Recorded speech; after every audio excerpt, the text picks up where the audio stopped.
So, si Yorme po may napatunayan na, si Yorme po may resibo na at subok na ng taga Maynila. So yun po ay hindi natin maitanggi. At mismong si Mayor Hani nga nagsabi na magaling po talaga ang dating mayor pagdating sa proyekto, pagdating sa pagkilos sa tao at pagdating sa pagserbisyo sa Maynila. Oo, totoo po yan. Sinabi po yan ni Mayor Hani. Actually, kanina po may nilabas po ang ENC together with the host Karen Davila na in-interview si Mayor Hani Lacuna patungkol nga sa kanilang paglalaban ni Yorme sa mayoral candidates or pagtunggali. Kasi dating magkasama sila, ngayon magkalaban na. So, yun nga, tinanong nga doon ni Karen Davila si Hani Lacuna, si Mayor Hani Lacuna na totoo ba na malaki ang utang ng Maynila or City Hall na City of Manila nung si Yorme ang nakaupo. Na which is sinabi naman ni Mayor Hani Lacuna, totoo po, malaki po ang utang is worth 15 billion. Pero hindi naman po sinabi ni Hani doon na si Isko lang ang nangutang. Kasali siya. Alam niyo kung bakit? Kasi vice mayor siya at that time. Hindi naman po maaprubahan yung 15 billion na utang na yan ni Yorme kung hindi po pumirma si Vice Mayor Hani noong Vice Mayor pa siya. So ngayon, hindi nyo po may tanggi. Ngayon, ang tanong lang, kumbaga kasi sa paliwanag ni Mayor Lacuna doon, parang si Yorme kasi ang, kumbaga parang kay Yorme lahat na kasalanan eh. Kung bakit umabot ng 15 billion ang utang eh. Hindi ba po pwedeng kasali ka doon, Mayor Hani? Kasi vice mayor ka at that time, pumirma ka. Kung hindi ka pumirma doon, hindi maaprubahan yung 15 billion na utang na yan. So, hindi lang si Yorme ang nangutang doon, pati ikaw. Diba? Kaya nga sabi ni Yorme, nung si Yorme ay tumakbo, pagka-pangulo ng Pilipinas at hindi pinalad, ang sabi ni Yorme, ate, naumpisahan na natin, no? Ang mga proyekto sa Maynila, ipagpatuloy mo ate. Kaya mo ba? Anong sagot ni Hani? Kayang-kaya. Diba? Kaya daw. Pero ngayon, tanong ko sa mga taga Maynila, napatuloy ba?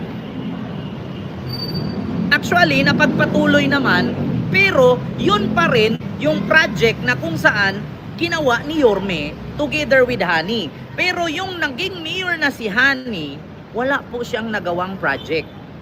Kasi ang pinagpatuloy niya lamang ay kung ano yung plano ni Yorme, mga infrastructure katulad ng hospitals, schools, housing,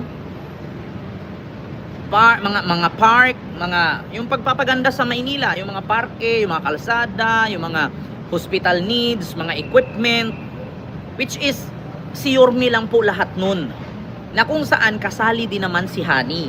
Ang problema lang, nahulog doon na si Hani parang walang ginawa.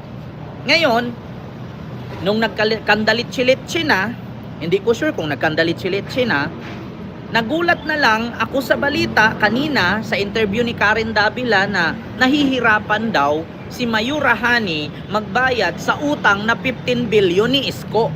So bakit doon nakalagay nahihirapan siya magbayad sa utang na 15 billion ni Isko na kung saan kasali naman siya doon? Kasi siya ang vice mayor nun at mayor si Isko. Hindi naman maaprubahan yung 15 billion utang ni Isko kung hindi pumirma si Hani. So dalawa sila doon may utang. So ngayon nahihirapan daw siyang magutang o magbayad sa utang na or loan na yan na 15 billion. Ngayon maitanong ko lang, paano siya nahihirapan magbayad sa utang na 15 billion na kung saan ang era or kinikita ng buong Manila or City of Manila sa loob ng isang taon ay kulang-kulang 30 billion. Diba? So paano mo nasabing nahihirapan kang bayaran yung inutang ninyo ni Yorme noon na ang kinikita naman in 1 year sa City of Manila is almost 30 billion? So hindi ba po pwedeng every year magbayad ka 5 billion, next year 5 billion, next year ulit 5 billion. So in 3 years, sa term mo bilang mayor, tapos ang 15 billion na utang. Di ba? Ngayon, paano ko nasabi na ang City of Manila kumikita pala ng almost 30 billion a year. Nakasaad po kasi yan doon. Kaya nga kung kamakailan lang nagkagulo ang City Council ng Maynila. Bakit? Kasi minamadali ng City Government ng Maynila na aprubahan ang 25 billion budget sa 2020. So ibig sabihin, almost 30 billion nga ang kinikita a year sa City of Manila. So ngayon, paano nahihirapan magbayad si Mayura Hani ng 15 billion na utang ni Isko at utang din niya? Kung kumikita na rin naman pala ng 20 to 30 billion a year ang City of Manila. So yun lang ang aking tanong ha. So bakit ngayon ipinapamukha ni Mayor Hani sa mga interviews na nahihirapan siyang magbayad? Alangan naman ang pabayarin natin si Francis Zamora. Alangan naman ang pabayarin natin si Vico Soto. Alangan naman ang pabayarin natin si Abalos. Alangan naman ang pabayarin natin si Joy Belmonte. Ikaw ang mayor ng Maynila, malamang sa malamang ikaw po ang magbayad niyan. Hindi naman si Joy Belmonte ang mayor diyan. 'Di ba? Ganun lang 'yun. Kaya nga sabi ni Yorme, kung nahihirapan kayong bayaran ang utang na iniwan niya, lumayas kayo dyan sa City Hall at babalik siya. Simple lang naman eh. Hindi nyo pwedeng gawing dahilan na nahihirapan kayo magbayad sa utang ni Isko. Pwede naman kayong umalis dyan. Umalis kayo, pabalikin nyo si Isko para si Isko ang magbayad. Kasi kada na lang may interview, kada na lang may tanong sa inyo, si Isko ang ginigipit. Si Isko ang iniipit. Si Isko handa namang bumalik at bayaran yung utang niya. Diba? Kung napagod pala kayong bayaran yung inutang ni Yorme noon nung mayor pa siya, ba't hindi kayo aalis dyan? Magsilayas kayo dyan, pabalikin nyo si Isko para bayaran. Diba? Napakasimple. Tapos meron pang sinabi, sa napakadami daw na mga infrastructure project ni Yorme, wala daw return of investment. So, lahat daw pinatayo ni Isko, wala daw balik. Katulad ng elementary, mga schools, school buildings na pinatayo ni Yorme, wala daw balik. Paano ba naman babalik? I-public nga yun, libre nga yun. Diba? Ma'am Evelyn Hamilton, hello po ma'am. Baka naman. Diba? Paano ngayon magkaroon ng return of investment or kita ang mga school buildings na pinatayo ni Yorme? Ilibre nga yun. Diba? Pangalawa, paano daw magkaroon ng return of investment return of investment ang mga hospitals na pinatayo ni Yorme? Ilibre nga yun. Diba? Wala talagang babalik na return of investment doon or kita. Libre eh. Diba? Pangatlo, yung Manila Zoo. Sa Manila Zoo, hindi po ako naniniwala na walang return of investment. Yan. Alam nyo kung bakit? Daan-daan pong Manilenyo, halos araw-araw pumupunta ng Manila Zoo. Ngayon, pag pumunta ka ng Manila Zoo, may entrance po yan. Ngayon, pag nasa loob ka ng Manila Zoo, meron pong mga pagkain yan na pagmamayari din ng City Government of Manila. So ngayon, yung mga bumibisita sa loob ng Manila Zoo, bago ka pumasok, magbayad ka entrance.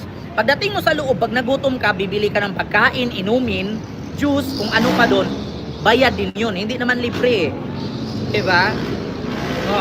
So ngayon, paano nyo nasabi na walang return of investment ang mga pinapagawang proyekto ni Yorme, samantalang may entrance fee? At hindi lahat ng mga binibili sa loob ng Manila Zoo ay libre. Lahat po yun may bayad. Kaya may tanong ko lang, paano nyo nasabing walang return of investment? Doon pa lang sa Manila Zoo may entrance yan. Return of investment na yun.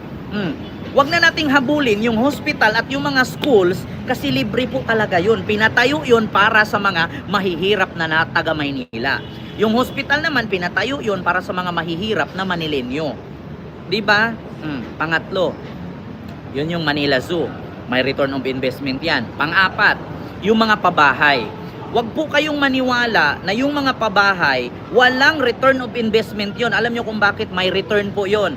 Kasi nakasaad po doon sa rules sa bahay na tinitirhan yung mga pabahay sa Baseco, Condominium 1, Condominium 2, Binondominium, Binondominium 1. Diba mga ganon?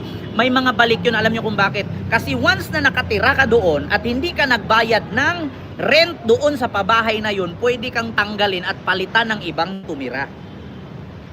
Kaya huwag kayong maniwala na ilang beses daw sila naningil doon, ang city government ng Manila sa mga pabahay sa Baseco, wala daw nagbayad. Napaka-imposible. Di ba? Napaka-imposible na yung mga nakatira doon sa pabahay sa Baseco na hindi nagbabayad. Kasi alam nyo kung bakit? Kasi once na hindi ka magbayad sa pabahay na yan, pwede kang paalisin. Try mong tumira doon sa pabahay na yan. Pag hindi ka nagbayad, automatic yung tatanggalin ka. Papalitan ng panibagong titira. Diba? Kaya wag po kayo maniwala. Bakit hindi niyo panuorin sa ibang mga vloggers na ini-interview? Oh, ma'am, kayo daw mga nakatira dito sa pabahay ni Yorme sa Baseco, hindi daw kayo nagbabayad. Oh, wag niyong antayin na ako mismo ang pupunta doon at interviewin ko yung mga nakatira. Kasi yun sa sinabi ni Mayor Hani Lacuna kanina, nahirapan daw sila maningil sa mga pinatira nila sa pabahay ni Isko sa Baseco. Hindi daw kayo nagbabayad yung mga pinapatira sa pabahay ni Isko sa Baseco. Magbayad-bayad din kayo. Oo, kasi wala daw return of investment.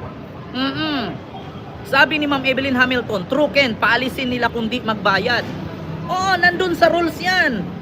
Kapag ikaw pinatira sa pabahay, kapag hindi ka nagbabayad, talagang tanggalin ka dyan. Try mo magpaupa ng bahay. Tapos may tumira. Ngayon, pag hindi nagbayad ng tubig, kuryente yan, at upa sa bahay, anong gagawin mo? Di ba paalisin mo? Ganun lang yon. Oh, ngayon, paano kung merong vlogger na pupunta ngayon sa pabahay sa Baseco, interviewin lahat ng nakatira doon, na hindi daw kayo nagbabayad, kaya nahirapan daw si Mayura na maningil sa inyo. Oh, paano kung sasabihin nila, kung hindi kami nagbabayad, malamang sa malamang, pinaalis na kami dito. So, ibig sabihin na natili kaming nandito kasi nagbabayad kami. Ganun lang yun ka-simple. Diba? Hindi nyo pwedeng linlangin ang tao. Oo, 3 months yata ang palugit niyan, Ken. Diba? Ma'am Lorna Serrano, hello po. Ma'am Evelyn Hamilton, hello po. Diba? Kaya huwag nyong ipagkalandakan sa social media at sa mga big stream media na yung mga tumira sa pabahay ni Yorme sa Baseco hindi nagbabayad. Kasi kung ako man ang may-ari ng mga pabahay na yan, kapag hindi nagbayad yung mga nakatira, malamang sa malamang palalayasin ko. Hindi ka nagbayad Meron namang mas deserve na patirahin dyan at nagbabayad ng ayos. Bakit kita patirahin dyan na hindi ka naman nagbabayad? Ngayon, paano kung meron na namang vlogger pupunta ngayon doon sa Baseco at sabihin, totoo po ba? Yung mga nakatira dito, hindi daw kayo nagbabayad. Nahihirapan daw maningil si Mayor Hani Lacuna sa inyo. Sinabi niya yan sa Sinabi niya yan sa interview ni Karen Davila kanina sa ENC. Hindi po kasi nagbabayad yung mga nakatira sa pabahay sa Baseco, nahihirapan po kaming maningil. Kaya po walang return of investment ang mga proyekto ni dating Mayor Isko Moreno.